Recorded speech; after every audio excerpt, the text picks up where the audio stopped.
वह तेजी से झाड़ियों के बीच वापस आया और मुट्ठी भर भर कर ब्लैकबेरी तोड़ने लगा। लेकिन तभी अचानक मूसलाधार बारिश शुरू हो गई। ठंड लगने से बचने के लिए उसे ब्लैकबेरी तोड़ना बंद करना पड़ा और बारिश से बचने के लिए कैंप की ओर वापस भागना पड़ा। आश्रय मिलने से पहले उसने अपने पास मौजूद सभी बोतलों को खाली किया और उन्हें जमीन पर रख दिया ताकि उनमें बारिश का पानी जमा हो सके। चूंकि बारिश का पानी झील के पानी से कहीं ज्यादा साफ था, इसलिए उसे उबालने की भी जरूरत नहीं पड़ती। सब कुछ तैयार करने के बाद वह एक खोखले पेड़ के तने के अंदर घुस गया और चुपचाप बारिश रुकने का इंतजार करने लगा। लेकिन बारिश रात तक लगातार होती रही। तब तक उसकी सारी बोतलें पानी से भर चुकी थी। जैसे ही वह बोतलों को समेटने वाला था, उसकी नजर अचानक पहाड़ की चोटी की ओर गई और उसे कुछ याद आया। उसने तुरंत प्लास्टिक की कुछ पट्टियां उठाई और पहाड़ों की ओर निकल पड़ा। कुछ दूर चलने के बाद उसने उन प्लास्टिक की पट्टियों को पेड़ों से बांधना शुरू कर दिया ताकि वापस लौटते समय वह अपना रास्ता पहचान सके। थोड़ी देर बाद वह पहाड़ की चोटी पर पहुंच गया। वहां पहुंचकर उसने दूर स्थित एक पहाड़ पर रोशनी दिखाई दी। इसका मतलब था कि उस दिशा में कहीं न कहीं इंसान रहते थे। यह देखकर उसकी आंखों में फिर से उम्मीद की चमक लौट आई। अगली सुबह अच्छी नींद के बाद वह जल्दी उठ गया और अपना सामान इकट्ठा करने लगा। उसने अपने बैग में जरूरत की सारी चीजें रखी और लंबे लंबे कदमों से आगे बढ़ने लगा। रास्ता न भूलने के लिए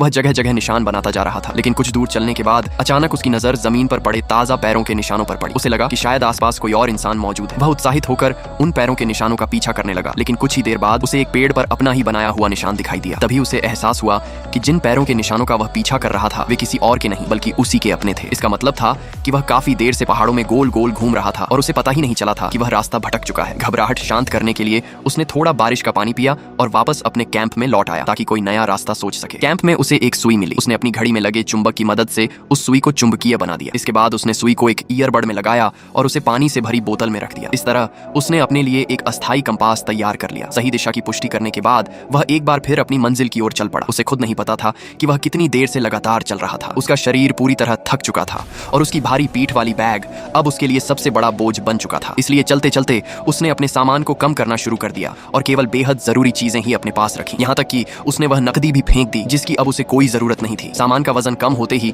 उसके कदम पहले से काफी हल्के हो गए। लेकिन कुछ ही समय बाद उसके सामने एक बेहद डरावना दृश्य आया। उसने जो पैसे रास्ते में फेंके थे, वही पैसे अचानक उसके सामने फिर से पड़े दिखाई दिए। तभी उसे समझ आया कि वह अब तक पहाड़ों में गोल गोल घूम रहा था। डर के मारे उसने तुरंत अपना कंपास निकाला। लेकिन तभी उसे पता चला कि सुई की चुंबकीय शक्ति खत्म हो चुकी थी। मुसीबत यहीं खत्म नहीं हुई थी। इस बार वह अपने साथ घड़ी भी नहीं लाई थी। अब वह सचमुच पहाड़ों के बीच फंस चुकी थी। जैसे ही निराशा उस पर हावी होने लगी, तभी अचानक उसे अपने पीछे से कुछ आवाज सुनाई दी। उसे डर लगा कि कहीं कोई जंगली जानवर तो नहीं है। इसलिए वह घबराकर तुरंत एक पेड़ पर चढ़ने लगी। लेकिन पेड़ पर चढ़ते समय अचानक एक शाखा टूट गई और वह उल्टी होकर हवा में लटक गई। उसी समय आवाज का स्रोत उसके सामने आ गया। लेकिन वहां कोई खतरनाक जानवर नहीं था। वह सिर्फ एक छोटा सा रैकून था। यह देखकर उसके तनाव में थोड़ी राहत आई। पूरी तरह थक चुकी वह पेड़ के नीचे गिर पड़ी और कुछ ही देर में उसे नींद आ गई। अचानक इंजन की तेज आवाज से उसकी आंख खुल गई। उसने ऊपर देखा तो आसमान में एक हेलीकॉप्टर उड़ रहा था। वह